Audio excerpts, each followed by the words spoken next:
did $4,000 in damage to the bike. I couldn't walk right for 6 months. It just wasn't a good time. So just heat up your tires.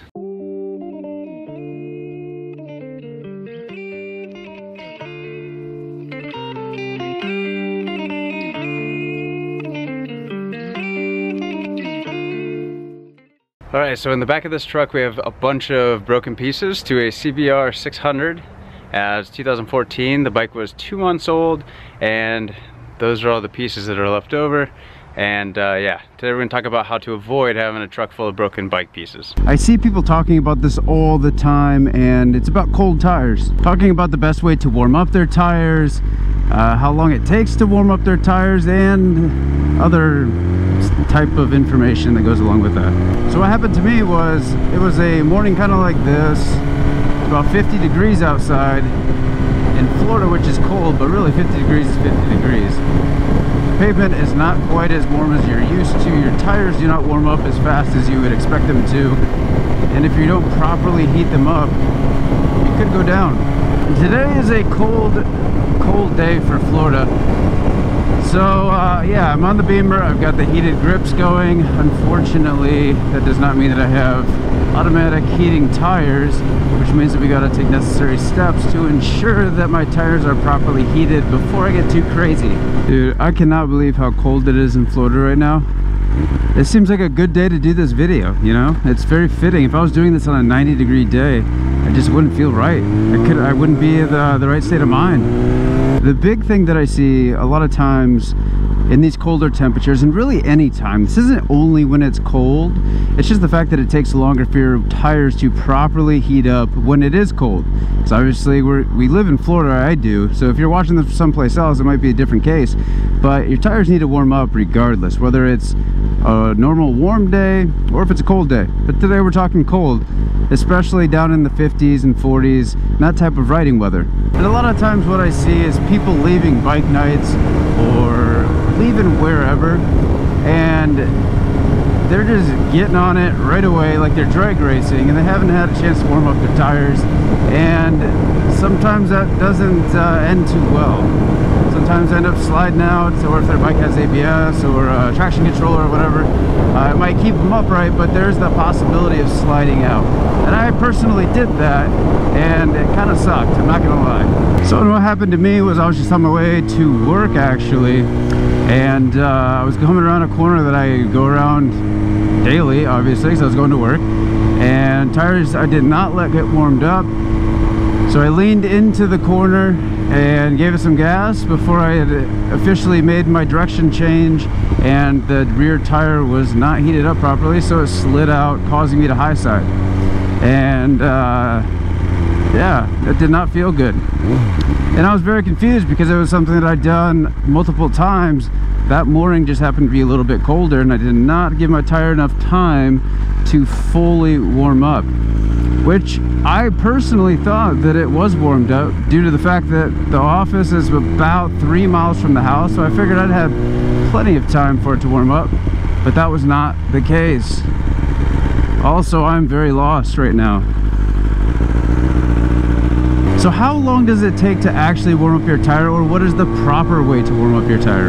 Now, while both of the answers to those questions they vary, because there's different types of tires, there's different road conditions, temperatures, there's a lot of things that go into play, and since we are not all scientists, there's just certain things that we can do to ensure that our tires are warm the best we can. But let's start off with ways to properly heat up your tire.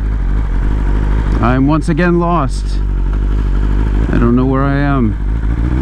So the one thing that I see people doing all the time, and I'm sure you've seen people do this, is sit here, weave back and forth like they're Ricky Bobby or something. And let me tell you, that is the least effective way to warm up your motorcycle tires. It might do something, but it's not going to do that much. What you should do, and this is, again, this is what I do. This is what I've seen a lot of people talk about doing as well, including people on the track, if they're not using tire warmers. It's just to gradually accelerate and then apply brakes. And that's going to cause some friction in the tire, and friction causes heat. Think about it like this. You've got the pavement right here and you've got your tire right here. Now in a cold tire, it's hard.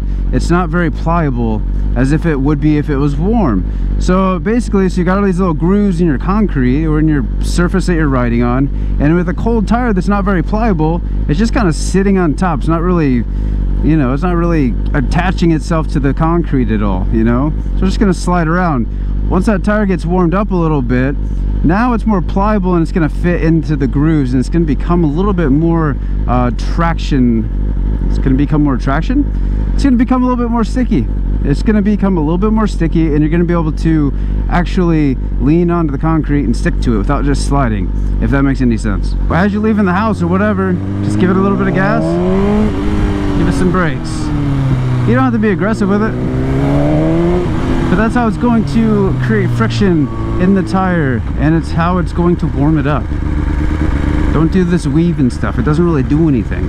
There's always debate and people talking about the proper way to warm up a motorcycle tire, but honestly, a lot of people are just giving out information that makes zero sense. So without making fun of my chicken strips, let's just look at this rear tire for just a second. A motorcycle tire is designed to ride from here all the way over to this side. So with that being said, it's meant to ride on that surface.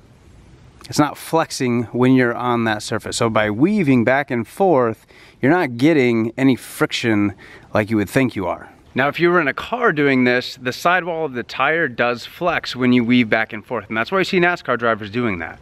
But you're not gonna see the MotoGP guys doing that at all. Now with the MotoGP guys, it's a little bit different, basically because they're using tire warmers at the track, so they don't have to really do anything to properly heat up their tire because they're leaving their pit with heated tires. But obviously for us on the street, we're not riding around with our tire warmers. That's just not how we do it.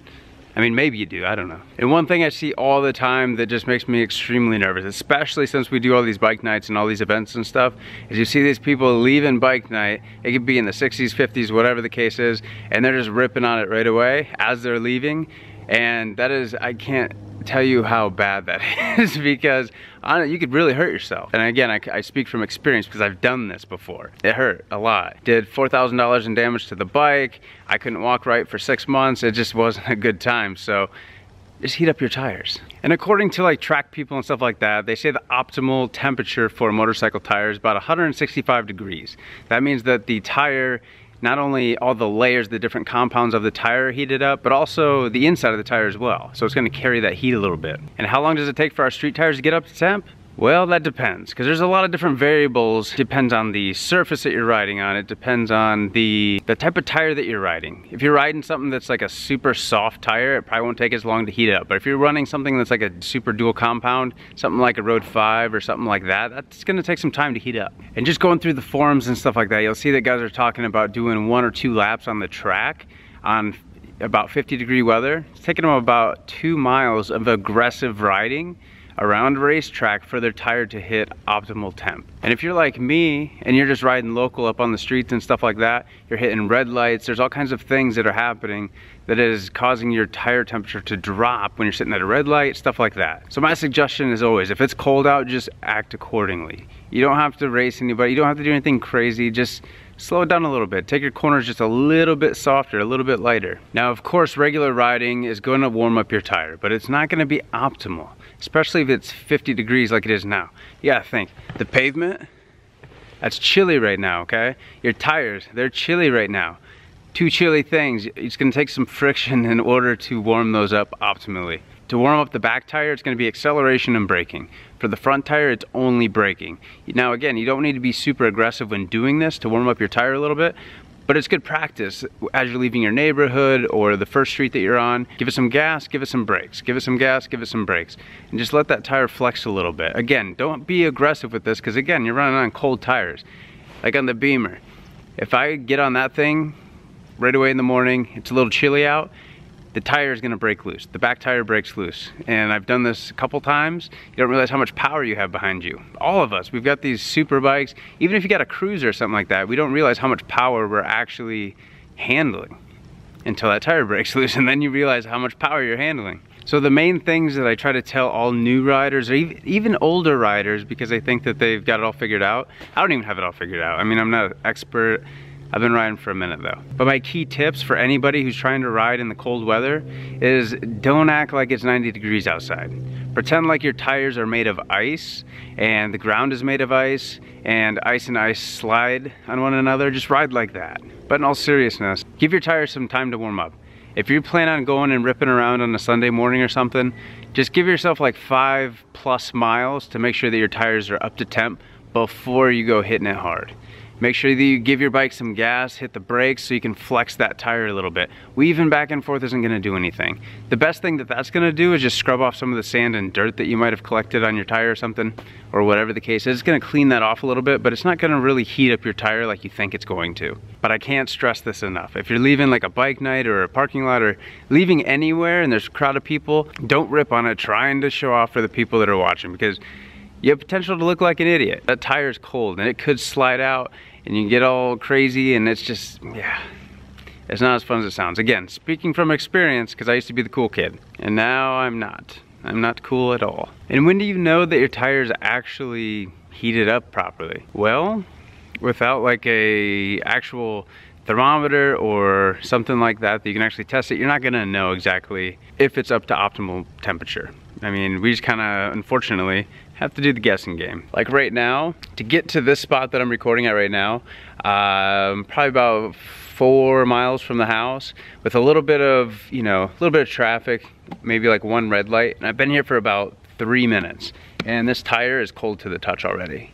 And the temperature is about 50 degrees outside. So just to tell you how cold this tire is already, I mean, obviously you can't feel it, but the tire is cold to the touch already, and I just got here. So in this type of weather, just be mindful of that your tire is gonna lose its heat really, really fast, and it's gonna take a long time for that tire to actually heat up the way you want it to be. But I really wish that I could actually tell you like a set amount of time, like ride 3 miles and do 3 wheelies and 1 stoppie, and then your tires would be optimally heated up, but I can't tell you that because there's just a lot of different variables that go into this.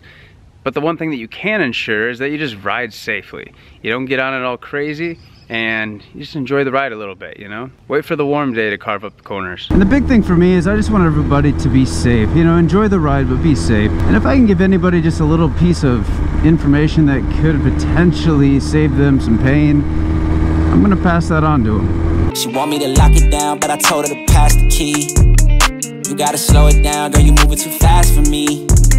Nobody did it like this, so they wonder, they asking me if I can slow it down, cause it's coming too fast for me. Baby, don't try it, just stop it. You should know that I got options. I be fly like I live in the cockpit, mess around with the